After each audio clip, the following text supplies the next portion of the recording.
আলাইকুম। আমন্ত্রণ বাংলা ভিশন সংবাদে। আপনাদের সাথে আছি আমি শামিমা সানি। শুরুতেই পাইনিয়ারের শিরোনাম। যে রূপকল্প নিয়ে ক্ষমতায় এসেছে আওয়ামী লীগ তা বাস্তবায়নের কাজ করছে সরকার, জাতিসংঘ থেকে ফিরে বললেন প্রধানমন্ত্রী শেখ হাসিনা। আগামী সেপ্টেম্বরের আগেই পতন ঘটানো হবে সরকারের। রোড মার্চের পর হবে বিরোধী দলের ফাইনাল খেলা, জানিয়েছেন বেগম জিয়া।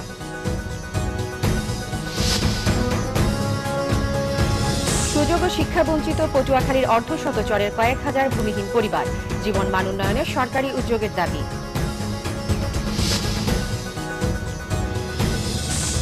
শুনছিলেন পাইনিয়ার ইন্স্যুরেন্স শিরোনাম। মলফিক্স পারফেক্ট ফিট, সুস্থ শিশু সুন্দর হাসি। এবারে বিস্তারিত। যে রূপকল্প নিয়ে ক্ষমতায় এসেছে আওয়ামী লীগ, শত বাধা পেরিয়ে তা বাস্তবায়নেই কাজ করে যাচ্ছে সরকার। জাতিসংঘের সাধারণ অধিবেশনে শেষে দেশে ফিরে একথা বলেন প্রধানমন্ত্রী শেখ হাসিনা। মামুনুর রশিদের রিপোর্ট। রাত ৮টার দিকে হযরত শাহজালাল আন্তর্জাতিক বিমানবন্দরে পৌঁছান প্রধানমন্ত্রী শেখ হাসিনা। বিমানবন্দরে তাকে ফুলেল শুভেচ্ছা দিয়ে স্বাগত জানান সংসদ উপনেতা, মন্ত্রিসভার সদস্য, সংসদ সদস্য, ৩ বাহিনীর প্রধান, বিভিন্ন সংগঠন ও শ্রেণী পেশার মানুষ। পরে বিমানবন্দরের ভিভিআইপি লাউঞ্জে সংক্ষিপ্ত বক্তব্য দেন প্রধানমন্ত্রী। প্রথমেই তিনি নারী ও শিশু স্বাস্থ্য ক্ষেত্রে বিশেষ অবদানের জন্য তাকে দেয়া জাতিসংঘের সাউথ পুরস্কারের শুভেচ্ছা দেন পুরো জাতিকে। যতটুকু যা অর্জন, এটা বাংলাদেশের জনগণেরই। প্রধানমন্ত্রী শেখ হাসিনা বলেন, জাতিসংঘের অধিবেশনে তিনি দেশের গণতন্ত্র আরো সুসংহত ও উন্নয়নের ধারাকে অব্যাহত রাখার দৃঢ় প্রত্যয় ব্যক্ত করেছেন। 2008 নির্বাচনের পর থেকে আমরা সংবিধান যে সংশোধন করেছি এবং সেখানে আমরা জনগণের ক্ষমতাকে শক্তিশালী করেছি। সাংবিধানিক ধারাবাহিকতা যে অব্যাহত থাকে, গণতান্ত্রিক ধারা যে অব্যাহত থাকে, সেটাই আমাদের লক্ষ্য। বাংলা ভাষাকে জাতিসংঘের দাপ্তরিক ভাষা করার প্রস্তাবের কথাও তুলে ধরেন প্রধানমন্ত্রী। জনগণের সেবক হিসেবেই বর্তমান সরকার কাজ করে যেতে চায় এবং সে লক্ষ্যেই তার সরকার কাজ করে যাচ্ছে বলে উল্লেখ করেন প্রধানমন্ত্রী শেখ হাসিনা। নতুন শতাব্দী। মামুন রশিদ, বাংলা ভিশন, ঢাকা। বর্তমান সরকারকে দুর্নীতিবাজ, খুনি এবং স্বাধীনতা বিরোধী হিসেবে অভিহিত করে আগামী সেপ্টেম্বরের আগেই তাদের পতন ঘটানোর আশাবাদ জানিয়েছেন বিএনপি চেয়ারপারসন বেগম খালেদা জিয়া। সরকারের পতনের লক্ষ্যে বিরোধী দল ফাইনাল খেলার প্রস্তুতি নিচ্ছে বলেও মন্তব্য করেন তিনি। রিপোর্ট জাহিদা রহমানের। রাজধানীর ডিপ্লোমা ইঞ্জিনিয়ার্স ইনস্টিটিউটে বিজেপি মতিন গ্রুপের মহাসচিব আবু নাসের মোহাম্মদ রহমতুল্লাহর নেতৃত্বে সহস্রাধিক নেতাকর্মী বিরোধী দলীয় চেয়ারপারসন বেগম খালেদা জিয়ার হাতে ফুল দিয়ে বিএনপিতে যোগ দেন। বিএনপিতে যোগদানকারীদের স্বাগত জানিয়ে বিরোধী দলীয় নেত্রী বলেন, এই সরকার লুটেরা, দুর্নীতিবাজ, খুনি এবং স্বাধীনতা বিরোধী। আসুন আর দেরি না করে যে কর্মসূচি আমরা বলে দিয়েছি, এই কর্মসূচি সফল করে তারপরে আপনারা ইনশাআল্লাহ ফাইনাল খেলার জন্য আমরা রেডি হব এবং আমি বিশ্বাস করি সেই খেলাতে অবশ্যই দেশের জনগণ জয়ী হবে ইনশাআল্লাহ। এই সরকার অবশ্যই খুব শীঘ্র বিদায় নেবে। অতদিন সেপ্টেম্বর, অতদিন অপেক্ষা করা যাবে না। বিরোধী দলীয় নেতাকর্মীদের অন্যায়ভাবে মামলায় জড়িয়ে গ্রেফতারের অভিযোগ করে তার তীব্র নিন্দাও জানান তিনি। সরকার যেসব পথ দেখিয়ে যাচ্ছে, তারা কি ভুলে যাচ্ছে?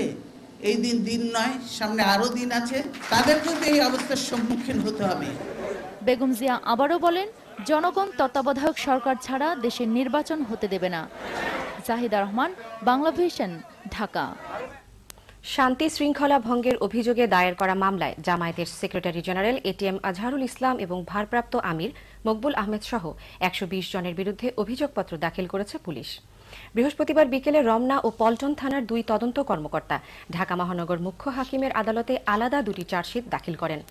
কাকরাইল, শান্তিনগর ও দৈনিক বাংলা মোড় সংলগ্ন এলাকায় গাড়ি ভাঙচুর ও অগ্নিসংযোগের অভিযোগে গত 19 সেপ্টেম্বর আটক করা হয় জামায়াতের 183 নেতাকর্মীকে। অভিযোগপত্র দাখিলের 30 কর্মদিবসের মধ্যেই বিচার কাজ শেষ হবে বলে জানিয়েছে পুলিশ।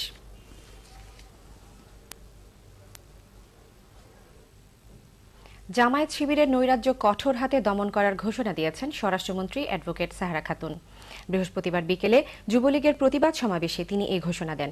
সাহারা খাতুন বলেন, জামায়াত শিবির আবারও ৭১-এর মতো তাদের কালো থাবা বের করেছে, আর এতে বিএনপি সহযোগিতা করছে বলে অভিযোগ করেন তিনি। মেঘমুক্ত নির্মল আকাশ, উজ্জ্বল জ্যোৎস্না, সাদা কাশবন, শিউলি ফুল, সকালে শিশির বিন্দু, শরৎকালে এ যেন প্রকৃতির এক শ্বেত শুভ্রমূর্তি। অপূর্ব এই ঋতুটি সকালে বরণ করা হলো ঢাকা বিশ্ববিদ্যালয়ের চারুকলায়। গানের সুরে সকাল 7টায় শরৎকে বরণ করেছে ছায়ানট। এই শরৎকালেই শারদীয় উৎসবে মেতে ওঠে জনপদ। প্রকৃতির এই মাধুর্য শরৎ ঋতুকে দেয় একটি আলাদা মাত্রা। এত সকালেও নগরের যান্ত্রিক জীবন থেকে মুক্তি পেতে অনেকেই যোগ দেয় শরৎ উৎসবে।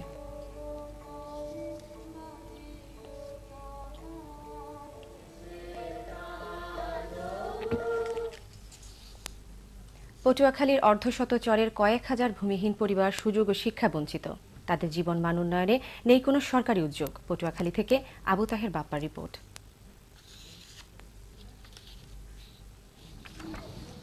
পটুয়াখালীর বাউফল, দশমিনা ও গলাচিপা উপজেলার ৪৫টি চরে বাস করছেন ৫,৪৭৩টি ভূমিহীন পরিবার। উপকূলীয় এসব চরে স্বাধীনতার পর বসতি গড়ে তোলেন তারা, কিন্তু চরের অধিকাংশ দখলে রেখেছে প্রভাবশালীরা। খাস জমি বরাদ্দ পাওয়ার ভূমিহীনদের স্বপ্ন এখনো রয়ে গেছে অধরা। আমাদের এই ভূমিহীন পরিবাররা তারা কোনো বন্দোবস্ত পাইতেছে না। অভিযোগ রয়েছে এসব চরের মানুষের ভাগ্য উন্নয়নে স্থানীয় জনপ্রতিনিধিরাও উদাসীন। এই করি আমাদের দেখাইয়া ভোট দিয়ে পরে আমাকে কোনো কিছুই করে না। আমরা চাই যে সত্যিকারের যে ভূমিহীন তাকে জমিটা দেওয়া হোক। এদিকে চরবাসীর স্বপ্ন পূরণ ও জীবনমান উন্নয়নে কাজ করছে কিছু বেসরকারি প্রতিষ্ঠান। ভূমি কিভাবে পাবে সেই প্রক্রিয়াও কিন্তু জনগণের জানা নেই। নিজেদের ভাগ্য পরিবর্তনে যথাযথ উদ্যোগ নেওয়ার দাবি জানিয়েছেন এসব চরবাসী। লিবিয়ার ক্ষমতাচ্যুত প্রেসিডেন্ট গাদ্দাফির শক্ত ঘাঁটি সিরত শহরের নৌবন্দরের পর এবার বিমানবন্দর দখলের দাবি করেছে বিরোধী গেরিলারা। এদিকে সিরিয়ায় মার্কিন কূটনীতিবিদদের উপর হামলার ঘটনায় তীব্র নিন্দা জানিয়েছেন মার্কিন পররাষ্ট্রমন্ত্রী হিলারি ক্লিন্টন। বিস্তারিত মেহরাব হোসেন খানের রিপোর্টে। দ্বিতীয় দফায় গাদ্দাফির শক্ত ঘাঁটি সিরতের বিমানবন্দর দখলে নিল লিবিয়ার অন্তর্বর্তী সরকার সমর্থিত গেরিলারা। যদিও 2 সপ্তাহ আগে শহর থেকে 5 কিলোমিটার দূরের এই বিমানবন্দরটি আরেকবার দখলে নিয়েছিল তারা। অন্যদিকে সিরিয়ায় মার্কিন কূটনৈতিকের উপর হামলার ঘটনায় নিন্দা জানিয়েছেন মার্কিন পররাষ্ট্রমন্ত্রী। We've raised this ugly, unfortunate incident to the highest levels of the Syrian government. We are demanding that the Syrian government take all necessary steps to protect our embassy, to protect our diplomats. বৃহস্পতিবার সিরিয়ার বিরোধী এক রাজনীতিবিদের বাসায় বৈঠক শেষে বের হওয়া মাত্র প্রেসিডেন্ট আসাদের সমর্থকদের হামলার মুখে পড়েন মার্কিন কূটনীতিবিদ Ford. Mehrab Hossain Khan, Bangla vision news desk. Football Europa league জয়ের ধারায় ফিরল দুইবারের চ্যাম্পিয়ন ইংলিশ ক্লাব টটেনহাম। বৃহস্পতিবার ইউরোপা লিগে শামরক রোভার্সকে 3-1 গোলে হারিয়েছে তারা। স্টোক ও ফুলহাম জয় পেলেও রেনের সাথে ড্র করে পয়েন্ট ভাগাভাগি করেছে বর্তমান চ্যাম্পিয়ন অ্যাটলেটিকো মাদ্রিদ। হোম ম্যাচের শুরু থেকে টটেনহাম আক্রমণ পাল্টা আক্রমণের পার করলেও প্রথমার্ধটা গোলশূন্যভাবেই শেষ হয়। 50 মিনিটে রোভার্সের দেয়া গোলে পিছিয়েও পড়ে তারা। 60, 61 ও 65 মিনিটে পরপর 3টি গোল করে 3-1 গোলের জয় নিয়ে মাঠ ছাড়ে টটেনহাম। বেসিস্তাসকে 2-1 গোলে হারিয়ে জয়ে ফিরেছে স্টোক। আর এভে ম্যাচে ওডেন্সকে 2-0 গোলে হারিয়ে জয় ফিরেছে আগের ম্যাচে ড্র করা ফুলহামও। তবে রেনের সাথে 1-1 গোলে ড্র করে পয়েন্ট ভাগাভাগি করেছে স্প্যানিশ ক্লাব অ্যাটলেটিকো মাদ্রিদ।